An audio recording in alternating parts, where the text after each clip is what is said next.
ही है। सिर्फ इसी वजह से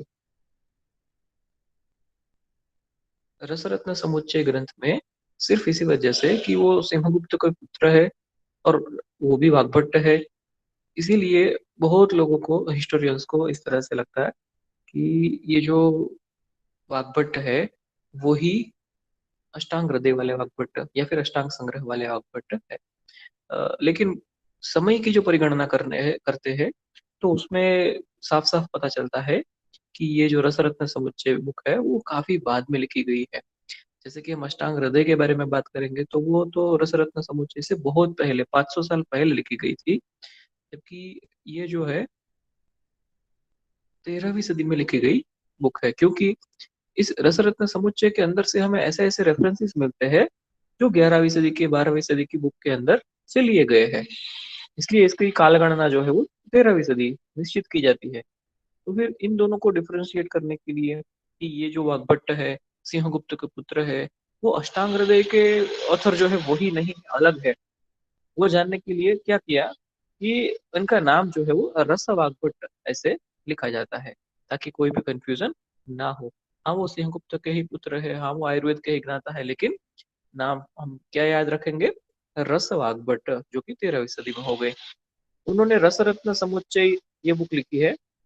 और ये जो रसरत्न समुच्चय बुक है वो आज के समय में सभी रस शास्त्र के वैद्यों के लिए बहुत ही ज्यादा उपयोगी है।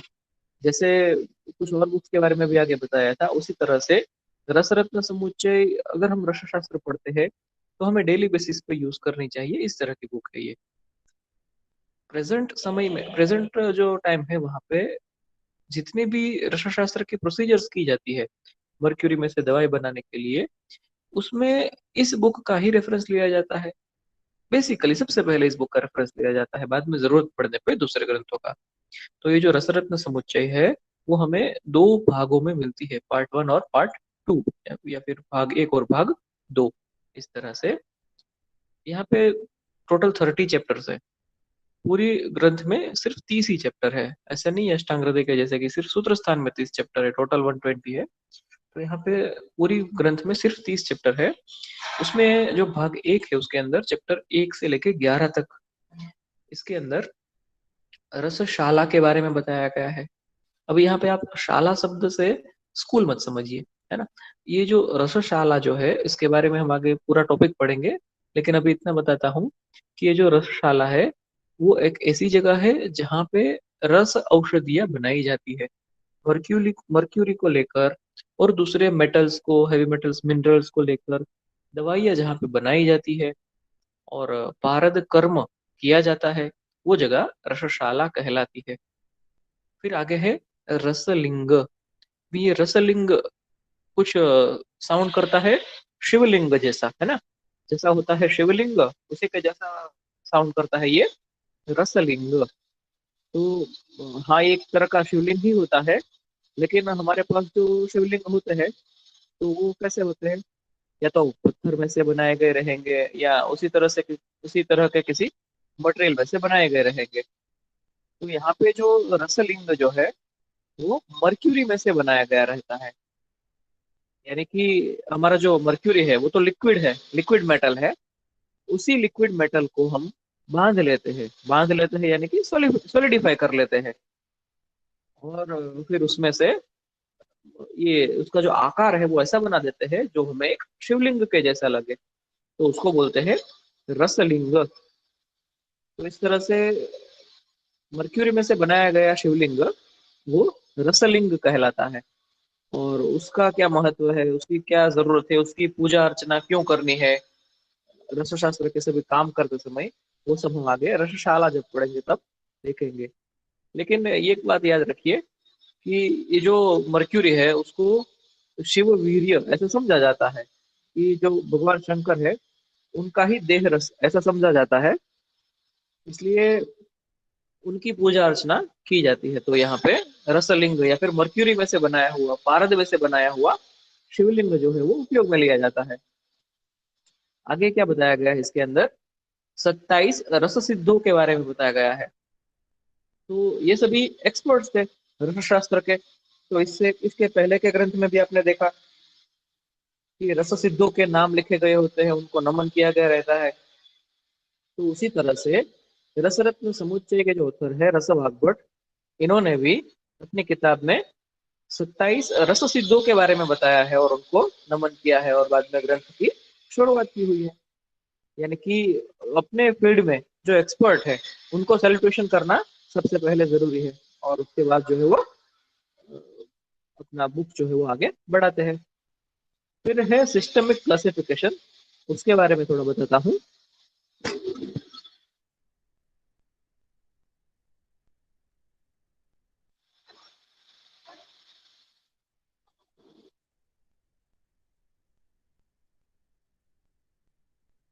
तो अभी ये जो है सिस्टमिक क्लासिफिकेशन के बारे में, महारस, उपरस, साधारण रस, ये सब कैटेगरीज है हमारे रस द्रव्यों की। तो यहाँ पे एक बार सिलेबस कॉपी में हम देख लेते हैं आपको कहाँ पे मिलेगा ये। तो जैसे ही हम हमारे रसशास्त्र के पेपर 1 में ही आगे बढ़ते हैं और उसका पार्ट ए नहीं लेकिन पार्ट बी देखते हैं। अगर आपके पास सिलेबस कॉपी हो तो उसमें भी देखिए, वरना इसमें भी आपको देखने मिलेगा। तो इसके अंदर पार्ट बी के अंदर जो है आपको अलग अलग चैप्टर्स मिलते हैं। जो पहला है महारस, दूसरा है उपरस, फिर से है साधारण रस, फिर है धातु, रत्न। इस तरह से अलग अलग आपको चैप्टर्स जो है या अलग अलग क्लासिफाइड जो है रस द्रव्य मिलते हैं। तो अगर हम सबसे पहली बात करें महारस की, है ना, तो महारस के अंदर ये सब सब्सटेंसेस के बारे में बताया गया है। सबसे पहला बताया गया है कि अभ्रक, अभ्रक, और फिर उसको एक फोकस करके बताया गया है कि ये बायोटाइट माइका है। तो इंग्लिश में बायोटाइट माइका नाम से मार्केट में जो कोई भी चीज मिलती है वो हमें एज एन अभ्रक कंसिडर करनी चाहिए। उसी तरह से दूसरे द्रव्य है विक्रांत, माक्षिक, विमल, इन सभी के बारे में हम आगे जाके डिटेल में पढ़ेंगे।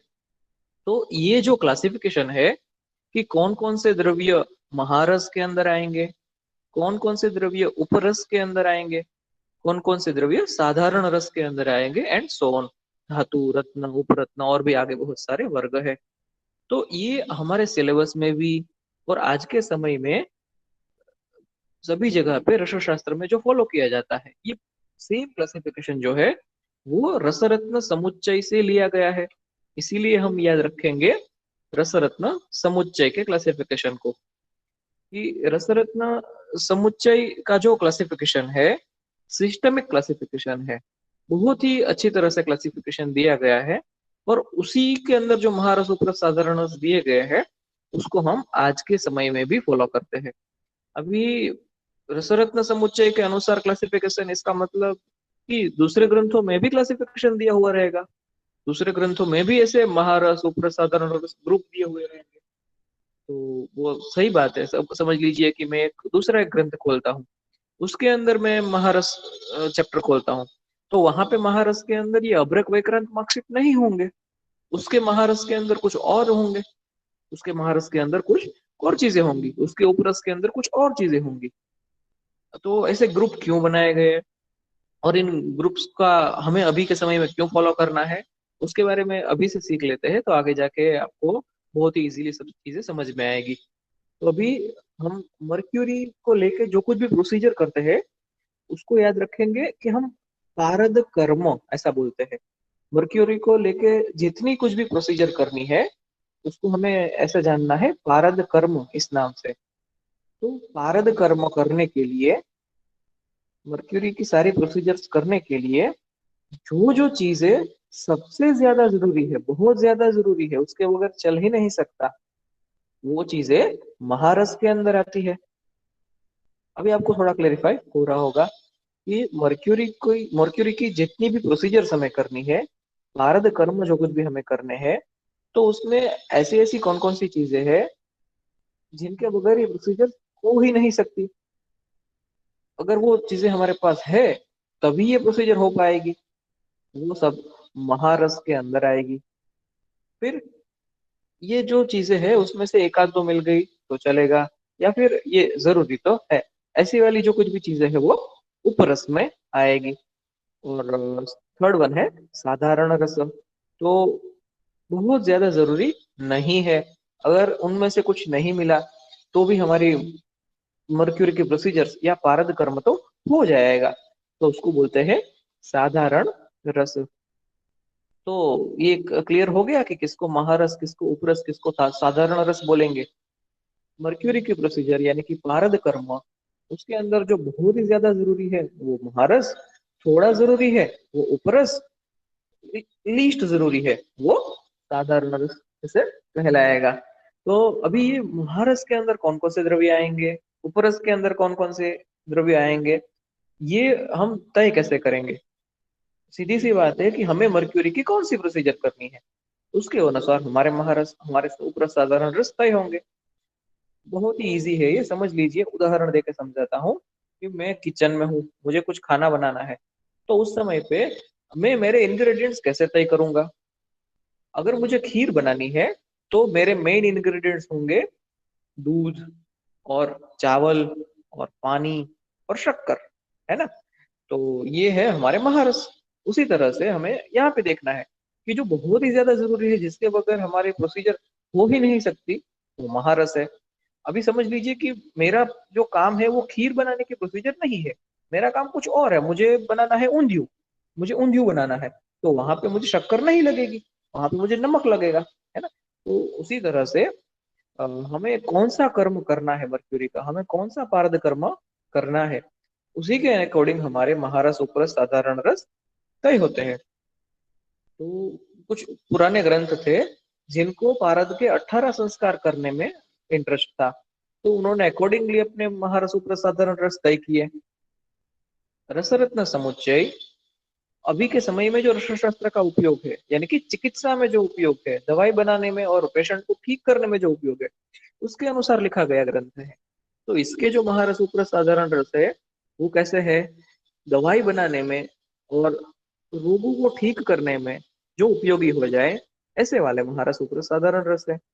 तो इसीलिए रसरत्न समुच्चय का जो क्लासिफिकेशन है वो अभी के समय की कंडीशन के लिए एकदम फिट बैठता है, वो सिस्टमिक है, और इसीलिए उसको फॉलो करते हैं हम, रसरत्न समुच्चय के क्लासिफिकेशन को।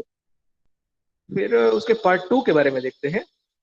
तो वो देखिए, आगे जो है ना, वो पार्ट वन में क्या बताया गया कि 27 सिद्धों के बारे में, रसलिंग बनाने के बारे में, और रसशाला, रसशाला यानी कि जो फार्मेसी होगी मर्क्यूरी के साथ बनाई हुई मेडिसिन की, वो कैसी है वो बताया गया।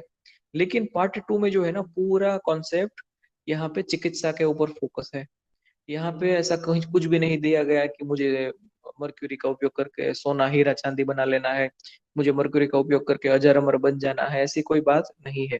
यहाँ पे पूरा फोकस है हेल्थ केयर के ऊपर या फिर मेडिकल ट्रीटमेंट के ऊपर। तो उन्होंने रस चिकित्सा के बारे में ही पूरा बताया है। अनेक रस औषधियों या फिर रस शास्त्र की मेडिसिन के बारे में बताया गया है। वो उसके अंदर क्या क्या इंग्रेडिएंट्स होते हैं, वो शरीर में जाके कैसे काम करती है, कौन से रोग में कौन सी दवाई देनी चाहिए, वो सब बहुत ही डिटेल में बताया है। रस चिकित्सा से रिलेटेड ही 12 से लेके 27-28 नंबर तक चैप्टर्स है। और लास्ट के जो 2-3 चैप्टर्स है, उसके अंदर रसायन, वाजीकरण और रस व्यापक सिद्धि के बारे में बताया है।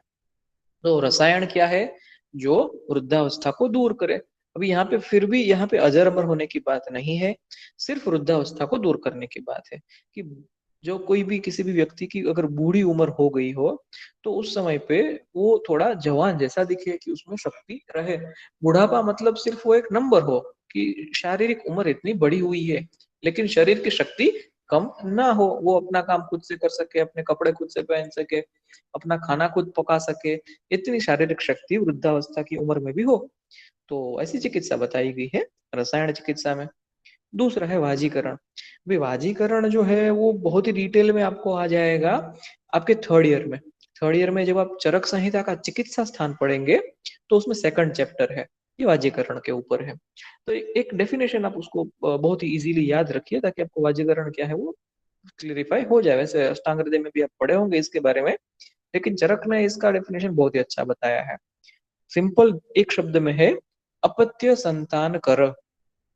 बाजीकरण ये सिर्फ इतना नहीं है कि जिसको बोले कि हम मैथुन शक्ति बढ़ा दे या सेक्सुअल पावर बढ़ा दे, ऐसा ये नहीं है, सिर्फ इतना ही लिमिटेड नहीं है। बाजीकरण जो चिकित्सा है वो अपत्य संतान कर ऐसा बोला गया है। अभी अपत्य यानी बच्चा, संतान यानी बच्चा, मतलब कि जिस भी रोगी की वाजीकरण चिकित्सा की जाती है तो उसकी संतति उत्पत्ति करने की जो शक्ति होती है वो इतनी बढ़िया हो जाती है कि उसको बच्चे होने में कोई प्रॉब्लम नहीं होता, उनके बच्चे को भी बच्चे होने में कोई प्रॉब्लम नहीं होता। यानी कि अपत्य संतान कर वाजीकरण एक ऐसी चिकित्सा है जो अपना वंश जो है वो आगे बढ़ाने में मदद करती है। कोई भी जो जीव होता है, मैं आपको एक बहुत इजीली भाषा में समझाता हूँ। कोई भी एक जीव होता है ना, वो अमीबा ले लीजिए, या फिर वो एक छोटा सा कीटक ले लीजिए, छोटा सा कीड़ा ले लीजिए, या फिर वो एक पक्षी प्राणी या मनुष्य कुछ भी ले लीजिए, वो हमेशा दो तरह से काम करता है। जब भी वो कोई भी जीव होता है, जब भी कोई भी जीव जिंदा होता है, वो दो तरह से काम करता है। जब भी कुछ संघर्ष की स्थिति होती है ना, तो वो अपने सर्वाइवल के ऊपर ध्यान देता है। जब भी आराम की स्थिति होती है, संघर्ष की स्थिति नहीं होती, तो वो क्या करता है, अपने जैसा ही एक दूसरा जीव उत्पन्न कर देता है। वही होता है ना, आप कहीं भी देख लीजिए, छोटे से छोटे एक कोशीय अमीबा से लेके हाथी तक, ब्लू व्हेल तक, मनुष्य तक, सभी में देख लीजिए एक ही काम करता है वो। ये दो ही तरह के काम उनके होते हैं। जब संघर्ष का समय होता है तो वो अपने सर्वाइवल के ऊपर ध्यान देता है, वो खुद का अस्तित्व टिकाए रखने पर ध्यान देता है। दूसरा, जब आराम की स्थिति होती है तब वो अपने जैसा ही एक दूसरा जीव उत्पन्न कर देता है। तो वो इसी तरह से वंश आगे बढ़ता रहता है। अपना जो वंश है, अपने जो जीन्स हमें जो पास करने हैं आगे के हमारी पीढ़ी में, वो पास होते रहते हैं। तो हमारा वंश आगे बढ़ता ही रहे, उसमें कभी भी कोई भी रुकावट ना आए, उसके लिए जो आयुर्वेद में ट्रीटमेंट की जाती है उसे कहते हैं हम वाजीकरण चिकित्सा। सिर्फ बच्चे होने में किसी कपल को प्रॉब्लम हो रही है और बच्चे हो जाएंगे, वो तो एक बहुत ही छोटी सी ट्रीटमेंट हो गई, लेकिन वाजीकरण में उससे भी कई ज्यादा आगे है। और चरक संहिता ने भी वाजीकरण बहुत ही अच्छे से डिस्क्राइब किया हुआ है। चरक संहिता ने रस शास्त्र के बहुत सारे द्रव्यों का उपयोग किया हुआ है। विषय द्रव्य पॉइजनस जितनी भी चीजें है, सारी की सारी रस शास्त्र में आती है। चरक संहिता ने भी उसी का उपयोग किया हुआ है। और भी दूसरे वाजीकरण के योगों के बारे में चरक संहिता ने चिकित्सा स्थान के सेकंड चैप्टर में बताया गया है। तो ये रसायन वाजीकरण जो है वो रसरत्न समुच्चय में भी उतना अच्छा दिया गया है। फिर आगे आता है रस व्यापत सिद्धि। अभी ये रस व्यापत सिद्धि क्या है, उसमें पहले तो व्यापत क्या है और बाद में सिद्धि क्या है ना। तो रस यानी कि मर्क्यूरी, ये आपको पता है। अभी देखते हैं व्यापत। व्यापत यानी कि कॉम्प्लिकेशंस। अगर मैं किसी रोगी की, मेरे पेशेंट की ट्रीटमेंट कर रहा हूँ और वो ठीक हो जाएगा, लेकिन गलती से कहीं पे ऐसा हुआ, मेरे मुझसे गलती हुई, पेशेंट से गलती हुई, नर्स से गलती हुई, कुछ तो प्रॉब्लम हुआ, लेकिन ऐसा हुआ कि वो ठीक होने की बजाय उसकी तबीयत बिगड़ने लगी, खराब होने लगी, तो उसको बोलते हैं कॉम्प्लिकेशन हुए। वो दवाई की वजह से हो सकता है, वो डॉक्टर की वजह से हो सकता है, पेशेंट या नर्स किसी भी की वजह से हो सकता है। अगर वहां पे ट्रीटमेंट के अंदर हम तो काम करते हैं उसको ठीक करने का, लेकिन अगर बाई चांस कॉम्प्लिकेशन हुआ तो उसको भी ठीक करना जरूरी है। उसको छोड़ तो नहीं सकते कि कॉम्प्लिकेशन हुआ मरने दो उसको, ऐसा नहीं होता। तो उसको भी मैनेज करना होता है, हैंडल या टैकल करना होता है, और वो भी हमारी यानी कि डॉक्टर्स की ही जिम्मेदारी है। तो उसी तरह से उसमें उसके लिए संस्कृत या आयुर्वेद में शब्द है व्यापक। तो जब भी कोई भी कॉम्प्लिकेशन होते हैं तो उसको व्यापक बोला जाता है। तो अगर हम रस शास्त्र की चिकित्सा कर रहे हैं और उसमें मर्क्यूरी, अभी आपको पता है मर्क्यूरी टॉक्सिक है, हेवी मेटल है, लेकिन हम उसको उसकी टॉक्सिसिटी दूर करके उपयोग करते हैं, फिर भी बाई चांस कभी भी व्यापक हो जाते हैं। तो रस शास्त्र की ट्रीटमेंट करते समय जो व्यापक होते हैं उसको बोलेंगे रस व्यापक। और रस व्यापक नहीं, लेकिन रस व्यापक की सिद्धि करनी है हमें, तो व्यापक उत्पन्न नहीं करने हैं। हो गए व्यापक उत्पन्न तो उसको ठीक भी तो करना होगा। तो रस व्यापक की सिद्धि यानी कि कॉम्प्लिकेशंस का मैनेजमेंट, तो इतना डिटेल में यहाँ पे रस रत्न समुच्चय में बताया गया है कि रस औषधियों का उपयोग करके जब हम ट्रीटमेंट करते हैं, उसमें अगर कॉम्प्लिकेशंस होते हैं, उसको उस कॉम्प्लिकेशंस को भी कैसे ठीक किया जाए। तो ये इतनी सारी डिटेल्स जो है रसरत्न समुच्चय में बताई गई है। तो इसीलिए आप इस बुक को जो है हमेशा ही अपने पास रखिए और पूरा सेकंड ईयर नहीं, third year, fourth year internship अपनी प्रैक्टिस में हमेशा ही इस बुक का उपयोग करते ही रहिए। बहुत ही उपयोगी बुक है आपके लिए, रसरत्न समुच्चय। फिर आगे बढ़ते हैं। एक और बुक है, रस रत्नाकर। अभी इसका कवर पेज का फोटो तो मिला नहीं मुझे, और अंदर का जो फर्स्ट पेज होता है उसका फोटो लिया है। रस रत्नाकर, ऊपर लिखा है सिद्ध नित्यनाथ प्रणीत। तो एक सिद्ध थे, यानी कि एक एक्सपर्ट थे, जिनका नाम था नित्यनाथ, उन्होंने लिखी हुई ये बुक है। और रस रत्नाकर के नीचे लिखा है समस्त रस ग्रंथा नाम शिरोभूषणम। सभी रस ग्रंथों में ये सबसे बढ़िया है, सबसे बेस्ट है। रस ग्रंथों, सभी जितने भी रस ग्रंथ है उसमें भी ये बेस्ट है, हर एक एस्पेक्ट में नहीं। कौन कौन से एस्पेक्ट में ये बेस्ट है ये मैं आपको बताऊंगा अभी। तो अभी ये जो है रस रत्नाकर जो है वो 5 भागों में है, 5 खंड है। जैसे आपके अष्टांग हृदय में या फिर आपके चरक संहिता में अलग अलग पार्ट्स दिए हैं ना, लेकिन वहां पे शब्द क्या इस्तेमाल किया है? स्थान। सूत्र स्थान, निदान स्थान, विमान स्थान, चिकित्सा स्थान, है ना। तो वहां पे स्थान शब्द इस्तेमाल किया गया है, यहाँ पे शब्द इस्तेमाल किया गया है खंड। तो ये 5 खंड के अंदर विभाजित है। अगर हम बुक स्टोर में खरीदने जाएंगे तो भी ये बुक हमें 5 पार्ट्स में मिलेगी। रस रत्नाकर का रस, रसेंद्र, वादी, वादी या फिर रिद्धि या फिर रुद्धि, रिद्धि या रुद्धि, वादी खंड भी बोलते हैं उसको, रसायन और मंत्र खंड। तो इसके अंदर जो है रस रसेंद्र खंड में अगेन सभी रस ग्रंथों में जैसा दिया गया है वैसा ही दिया रहता है। फिर वादी खंड के बारे में बाद में बताता हूँ। रसायन में रसायन चिकित्सा के बारे में दिया गया है। मंत्र जो है वो थोड़ा कोडेड मैनर में है, कि मंत्र का उपयोग किस तरह से करना है रस चिकित्सा में, उसके बारे में बताया गया है। तो ये सब टिपिकल बातें हैं जो सभी रस ग्रंथों में दिया रहता है। लेकिन आज के समय में रसशास्त्र के लोगों के लिए, और जिनको रसशास्त्र के बारे में कुछ भी नहीं पता लेकिन बस इंटरेस्ट है, उनके बीच में भी ये जो वादी खंड है या रुद्धि खंड है वो बहुत पॉपुलर है। क्यों? क्योंकि उसके अंदर सोना बनाने की मेथड दी हुई है ना। तो मैं भी जब पढ़ता था आपके जैसे, मैंने भी पूरी रस रत्नाकर खरीदने के बदले एक वादी खंड रुद्धि खंड सिर्फ एक भाग खरीद लिया और पढ़ना शुरू किया, 1 महीने में पढ़ लिया। तब पता चलता है कि ये सिर्फ सोना बनाने की बात नहीं है, ये सिर्फ इतना ही लिमिटेड नहीं है, इसमें और भी बहुत कुछ दिया गया है। मैन्युफैक्चरिंग ऑफ आर्टिफिशियल रसद्रव्य इंक्लूडिंग सुवर्ण, मतलब सुवर्ण तो एक है लेकिन उसमें बहुत सारे रसद्रव्यों को आर्टिफिशियली बनाने की बात की है। तो फिर सिर्फ कैसे बनाना वही लिखा है, लेकिन हर बार लिखा है कि अष्टादश संस्कार युक्त पारद चाहिए, 18 संस्कार किया हुआ पारद चाहिए। तो वो कैसे, उसके लिए फिर रसखंड रसेंद्र खंड पढ़ा, तब पता चलता है कि ये अगेन ये वही बात है। मर्क्यूरी को हम जो है 18 प्रोसीजर्स कर लेते हैं, उसके 18 संस्कार कर लेते हैं, तो वो इतना पावरफुल बन जाता है कि वो अपने अंदर स्टोर की हुई इतनी सारी जो एनर्जी है वो रिलीज करके कोई भी द्रव्य के एक फॉर्म को दूसरे फॉर्म में बदल सकता है। तो वही बात है यहाँ पे भी। तो लेकिन यहाँ पे ना बहुत ही डिटेल में बताया गया है कि ऐसा नहीं है कि हम एक मेटल में से दूसरी मेटल बना लेंगे, सिर्फ उतना नहीं है। अगर सैंधव लवण है ना, सैंधव लवण आप सभी को पता है। सैंधव लवण पहाड़ों में से खोद के ला के लाते हैं, हिमालय में से। अगर वो मुझे आर्टिफिशियली बनाना है तो कैसे बनाएंगे? अगर कोई एक तरह की समझ लीजिए चीनी मिट्टी है, जो चीन की मिट्टी होती है या फिर मुल्तानी मिट्टी है, वो कैसी है?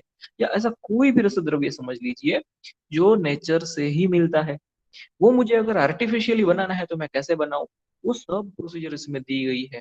मतलब कि अगर कोई भी व्यक्ति इंडस्ट्री में जाना चाहता है तो उसके लिए ये बहुत ही उपयोगी है, मैन्युफैक्चरिंग ऑफ आर्टिफिशियल रसद्रव्य। क्योंकि कुदरत में तो वो लिमिटेड रिसोर्सेज होते हैं, जो सभी रसद्रव्य है हमारे सब्सटेंसेस लिमिटेड मिलते हैं, अलग अलग जगहों से दूर दूर से मिलते हैं, महंगे भी मिलते हैं। तो उन सभी को खुद से बना लेना, आर्टिफिशियली बना लेना, वो सारी प्रोसीजर रस रत्नाकर में दी गई हुई है। ऐसा इतना डिटेल में किसी और ग्रंथ में नहीं दिया गया हुआ है। तो इसीलिए इसका जो वादी खंड या फिर रुद्धि खंड है वो बहुत ही फेमस है। एक्चुअली इसका फोटोग्राफ मुझे डालना चाहिए था, वो रुद्धि खंड तो बुक भी मेरे पास पड़ी हुई है, फिर बाद में दिखाऊंगा आपको। फिर आगे है रसेंद्र सार संग्रह। अभी ना ये जो नाम है सार संग्रह वाला, इसमें आप कभी भी कंफ्यूज मत होना, क्योंकि ये जो है रसेंद्र सार संग्रह है। आगे एक और आएगा जिसका नाम है आयुर्वेद सार संग्रह। तो रसेंद्र सार संग्रह काफी पुरानी बुक है। आयुर्वेद सार संग्रह कंपेरेटिवली बहुत नहीं, आज से 50 साल 60 साल पहले लिखी गई बुक है। तो आप रसेंद्र सार संग्रह और आयुर्वेद सार संग्रह में कंफ्यूज मत होइए। रसेंद्र सार संग्रह इसीलिए मैंने इसका थोड़ा पुराना वाला फोटो डाला है किताब, ताकि आपको पता चले कि ये तो पुरानी बुक है। तो रसेंद्र सार संग्रह किसने लिखी है? गोपाल कृष्ण भट्ट ने। और ये कब लिखी है? 13वीं सदी में, मतलब कि आज से 700-800 साल पहले लिखी गई बुक है ये। गोपाल कृष्ण भट्ट ने लिखी हुई है। इसके अंदर सिर्फ 5 अध्याय है, बहुत ही छोटी बुक है, सिर्फ 5 अध्याय है, 5 ही चैप्टर है और कुछ है नहीं ज्यादा। तो पहले अध्याय में रस, उपरस, धातु, मणि। अभी मणि मतलब क्या? मणि मतलब जेमस्टोन। जेमस्टोन यानी कि रूबी, डायमंड, इस तरह के सारे जेमस्टोन्स के बारे में बताया गया है। फिर सेकंड चैप्टर में 64 डिसीजेस, बहुत ज्यादा नहीं है, सिर्फ 64 है, उतने ही डिसीजेस के बारे में बताया गया है। जैसे कि अभी आप भेषज रत्नावली या योग रत्नाकर देखेंगे तो उसमें हजारों डिसीजेस के बारे में बताया गया है, तो यहाँ पे बहुत ही कम है। एक बहुत अच्छी बात है, इसमें पीडियाट्रिक्स के बारे में बताया गया है। पीडियाट्रिक्स के बारे में मतलब जो कौमार भूतियों या बाल रोग जिसको हम बोलते हैं, बच्चों को होने वाली बीमारियां। तो बच्चों को होने वाली बीमारी एक तो ये, दूसरा उसके अंदर रसशास्त्र की चिकित्सा कैसे करनी, उसके बारे में। तो ये एक यूनिक चीज बताई गई है रसेंद्र सार संग्रह के अंदर। फिर आगे विषय वर्ग में के बारे में बताया गया है। विषय वर्ग के मतलब क्या है कि वैसे तो रसशास्त्र की सारी चीजें टॉक्सिक होती है, लेकिन कुछ वनस्पतियां भी है जो कि टॉक्सिक है ना। जैसे कि आपको पता होगा, अभी अपने अपने जो कुछ देखा हुआ है उसमें से बोलता हूँ मैं। आपने अर्क देखा हुआ है ना, जिसे हम गुजराती में आंकड़ो बोलते हैं, या हनुमान जी को जो माला पहनाते हैं आंकड़ो, वो टॉक्सिक है। आपने धतूरा देखा हुआ है, वो टॉक्सिक है। आपने करेण करेण देखा हुआ है, करेण के फूल बहुत अच्छे होते हैं ना, तो वो टॉक्सिक है। तो ऐसे ये तो कुछ एग्जाम्पल हुए, इसके जैसे और भी बहुत सारे हैं। तो इन सभी वनस्पतियां जो भी विष युक्त है, और हमारे रस द्रव्य तो है ही बहुत सारे विष युक्त, उनका पूरा वर्ग इसमें बताया गया है। और लास्टली रसायनवाजीकरण के बारे में बताया गया है। तो ये छोटी सी किताब है रसेंद्र सार संग्रह, रेफरेंस के लिए हम उसको उपयोग में ले सकते हैं। फिर है रस चिंतामणि। तो अभी यहाँ पे ना आप कुछ संप्रदाय के बारे में अच्छे से देख लीजिए। जैसे कि रस चिंतामणि के ऊपर लिखा हुआ है आचार्य श्री अनंत देव सूरी विरचित। तो ऑथर याद रखिए, रस चिंतामणि, आचार्य श्री अनंत देव सूरी। अभी आप नाम से ही पहचान जाएंगे, अनंत देव सूरी। ये एक जैन मॉन्क का नाम है, जैन साधु का नाम है ना। सूरी, अनंत देव, इस तरह का नाम जो है वो जैन साधुओं का होता है। तो ये एक जैन साधु थे। साधु या फिर सन्यासी होने से पहले भी उन्होंने रक्षा शास्त्र में काम किया होगा, सन्यासी होने के बाद भी किया होगा, है ना। तो उन्होंने एक बहुत ही अच्छा रक्षा शास्त्र में अपना वर्क किया था, और अपने अनुभव के आधार पे उन्होंने बुक भी लिखी जिसका नाम है रस चिंतामणि, जो कि 15वीं सदी में, यानी कि आज से 500-600 साल पहले। अभी यहाँ पे जो चैप्टर्स है उसका नाम अध्याय नहीं है, लेकिन उसका नाम है स्तवक। तो जैनिज्म में जिस तरह के शब्दों का इस्तेमाल होता है, उसी तरह के शब्दों का इस्तेमाल उन्होंने यहाँ पे किया रहेगा। तो यहाँ पे इस बुक के अंदर टोटल 11 स्तवक या फिर 11 चैप्टर्स है। और पारद कर्म की नई नई मेथड्स के बारे में बताया गया है, यानी कि अलग अलग टेक्निक्स। मतलब इनसे पहले 13वीं सदी की बहुत सारी बुक्स हमने देखी, 8वीं 9वीं 11वीं सदी की बुक देखी, तो उसमें पारद कर्म या फिर मर्क्यूरी की जो प्रोसीजर्स है वो तो डिस्क्राइब की हुई थी। इन्होंने कुछ नई इन्वेंट की, कुछ अलग ही प्रकार के प्रोसीजर्स इन्होंने जो है खुद से खोजी है। तो न्यू मेथड्स ऑफ पारद कर्म इसके अंदर बताया गया है। और रस चिकित्सा के लिए 177 दवाइयों के बारे में बताया गया है। रस फॉर्मुलेशंस यानी कि रस शास्त्र की मेडिसिन। मेडिसिन को हम अभी आप देख लीजिए सेकंड ईयर में हमेशा ही फॉर्मुलेशंस ऐसे नाम से जानेंगे। एक फॉर्मूला बनाया गया रहता है ना, अलग अलग जड़ी बूटियों को लेके मिक्स कर लेते हैं, तो एक फॉर्मूला बनाया गया रहता है, तो उसको बोलते हैं फॉर्मुलेशंस। तो 177 मेडिसिन के बारे में, रस शास्त्र की मेडिसिन के बारे में यहाँ पे बताया गया है। रस चिंतामणि ये इसकी हाईलाइट्स है। फिर आगे देखते हैं आनंद कंद। ये एक थोड़ी यूनिक ही अलग ही बुक है रसशास्त्र की। जितने भी बुक्स आप देखेंगे ना, तो इसमें ये आनंद कंद बुक जो है वो थोड़ी अलग ही पड़ेगी। और इसकी फोटो के ऊपर से ही आपको पता चलेगा शिव और पार्वती, यानी कि शिव पार्वती संवादात्मक ये बुक है, ऐसा होगा इसमें। आप जब खोल के देखेंगे तो पता चलेगा कि इसके अंदर पार्वती जो है वो प्रश्न पूछती है, या फिर देवी जो है वो प्रश्न पूछती है, शिव जो है उसके आंसर देते हैं। तो उसी तरह से यहाँ पे अ, पूरी बुक लिखी गई है। ऊपर लिखा है श्री भैरव उक्तम। भैरव ने, भैरव अगेन शिव जी का नाम है, लेकिन सिर्फ भैरव शिव जी का नाम है उतना ही नहीं, इनके लेखक तो जो है वो डिस्प्यूटेड नहीं है। इनके जो लेखक है वो है राजवैद्य मंथान भैरव। तो अगेन ये एक राजा के वैद्य थे, इसलिए राजवैद्य, और इनका नाम है मंथान भैरव। तो मंथान भैरव जो है वो 16वीं सदी में, आज से 400-500 साल पहले हो गए, और उन्होंने शिव पार्वती संवादात्मक वर्णन किया है इस पूरी बुक के अंदर। अभी यहाँ पे थोड़े अलग अलग शब्द आपको जानने मिलेंगे, जैसे कि संहिता में, हमारी चरक संहिता या अष्टांग हृदय में हम क्या देखते हैं, सूत्र स्थान है ना, या फिर चिकित्सा स्थान, ऐसे स्थान शब्द आता है। आगे भी आपने एक बुक में देखा खंड ऐसा शब्द आता है, तो स्थान या खंड हमारा परिचित शब्द है। यहाँ पे इन्होंने एक अलग ही नाम दिया है, जिसका नाम है विश्रांति। तो पार्ट 1 जो है और पार्ट 2 जो है वो अलग अलग विश्रांति ऐसे शब्दों से जाने जाते हैं। तो पहला पार्ट जो है उसका नाम है अमृतीकरण विश्रांति। दूसरा पार्ट जो है उसका नाम है क्रियाकरण विश्रांति। तो पार्ट 1 यानी कि अमृतीकरण विश्रांति, पार्ट 2 यानी कि क्रियाकरण विश्रांति, ऐसे नाम से जाने जाते हैं। अब इसके चैप्टर जो है वो भी अगेन बिल्कुल ही अलग नाम है, जिसको उल्लास ऐसे नाम से जाना जाता है। उल्लास 1 यानी कि पहला चैप्टर, उल्लास 2 यानी कि दूसरा चैप्टर, उस तरह से। तो उसमें 26 उल्लास दिए गए हैं पहले भाग में, अमृतीकरण विश्रांति में, और बहुत सारी चीजें दी गई है। लेकिन एक चीज में जो है मैंने वहां पे उठाई हाईलाइट करने के लिए, कि इसके अंदर श्री शैलम के बारे में बताया गया है। अब ये श्री शैलम क्या है, आप अपने फोन में या कंप्यूटर में गूगल मैप्स खोलिए, है ना। गूगल मैप्स खोलने के बाद आप देखिए श्री शैलम कहाँ पे है, और उसके बारे में आपको क्या क्या चीजें मिलती है वो देखिए। लेकिन एक चीज मैं आपको बता दूंगा, वहां पे जो है ना एक तरह का पानी मिलता है श्री शैलम, ये पर्वत के ऊपर एक तरह का पानी मिलता है जो बाकी सभी पानी से अलग होता है। एनालिसिस करने पे पता चलता है कि वो जो है हैवी वाटर है। अभी हैवी वाटर ये शब्द शायद आप परिचित होंगे अगर जनरल नॉलेज आपको है तो। वो H2O नहीं होता, वो D2O होता है। हाइड्रोजन की जगह पे वहां पे ड्यूटेरियम होता है। तो वो जो है D2O यानी कि हैवी वाटर होता है। या फिर अगर आपको अपना फिजिक्स या केमिस्ट्री स्कूल का याद हो तो पता रहेगा, हैवी वाटर जो है उसके प्लांट होते हैं, हैवी वाटर प्लांट होते हैं, या कहीं भी हमें रेडिएशन के साथ काम करना होता है तो हमें हैवी वाटर की जरूरत पड़ती है। या फिर हाइड्रोजन, ड्यूटेरियम, ये सब आप थोड़ा केमिस्ट्री का रिवीजन करिए तो पता चलेगा।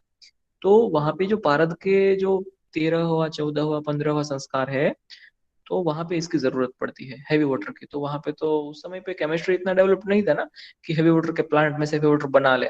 तो कुदरत में से कहाँ से मिलता था इस तरह का भारे पानी, तो वो श्रीशैलम पर्वत के ऊपर मिलता था, इसलिए उन्होंने उसका वर्णन यहाँ पे किया हुआ है। फिर आगे है क्रियाकरण विश्रांति, उसके अंदर 10 उल्लास यानी कि 10 चैप्टर्स दिए गए हैं। रस कर्म, अगेन पारद कर्म, जो कुछ भी प्रोसीजर है वो सब बताया गया है। औषधिकरण, दवाई बनाने के बारे में काफी सारी चीजें बताई गई है, और पंचकर्म के बारे में भी बताया गया है। तो आनंद कंद के अंदर ये सारी चीजें पंचकर्म के बारे में भी इंक्लूड किया गया है। आगे का बुक है रस कामधेनु। अभी ये हम नेक्स्ट क्लास में देखेंगे। तो आगे कुछ बुक्स और रह जाएंगे, आयुर्वेद प्रकाश से योग रत्नाकर है, काफी इंपॉर्टेंट बुक्स है अभी आगे। तो आनंद कंद यहाँ तक हम रखते हैं। एक मुझे एक और चीज आपसे जाननी थी, कि ये जो रिकॉर्डिंग मैं आपको देता हूँ आप देखते हैं क्या नहीं देखते हैं ना। तो मैं मेहनत करूँ रिकॉर्डिंग की, वरना क्लास सिर्फ ऐसे ही ऑनलाइन ले लूंगा। अगर आपको रिवीजन के लिए आज 6 महीने बाद कभी भी जरूरत पड़ेगी तो ये रिकॉर्डिंग उपयोग में आएगा, इसलिए मैं ये रिकॉर्डिंग यूट्यूब पे डाल रहा हूँ। तो आप रिस्पॉन्स में मुझे बताइए, है कि चैट में मुझे बताइए कि आपको रिकॉर्डिंग चाहिए या नहीं दिया तो भी चलेगा। दूसरा, अगर चाहिए तो आपको इस तरह से बड़ा बड़ा लंबा लंबा यानी कि 40-40 मिनट का रिकॉर्डिंग चाहिए, या फिर छोटे छोटे जैसे कि 5 मिनट के या मैक्सिमम 10 मिनट के, जो तुरंत सुन लिया, तो उतना एक एक छोटे छोटे टॉपिक के बारे में रिकॉर्डिंग चाहिए, तो वैसे भी हम कर सकते हैं। मैं इसको डिवाइड कर दूंगा अलग अलग टुकड़ों में, है ना, या फिर अलग अलग टुकड़े ही बना लूंगा। तो आप जो है मुझे चैट में बताइए कि आपको रिकॉर्डिंग चाहिए या नहीं। अगर रिकॉर्डिंग चाहिए तो लंबा 40 मिनट का, तो ये तो हमारा जब क्लास होगा उसी का मैं रिकॉर्डिंग डाल देता हूँ। लेकिन उसके अलावा छोटे छोटे टुकड़े भी कर सकते हैं कि आपको क्विक रिवीजन के लिए उपयोग में आ जाएगा। समझ लीजिए कि मुझे आनंद कंद के बारे में पढ़ना है, तो आनंद कंद के बारे में तुरंत ही मिल जाएगा उसी तरह से सभी टॉपिक के बारे में। और अभी जो है आप सभी जो है अपना नाम और रोल नंबर लिख के अटेंडेंस दे दीजिए, तो अटेंडेंस भी मुझे मिल जाएगी यहाँ पे।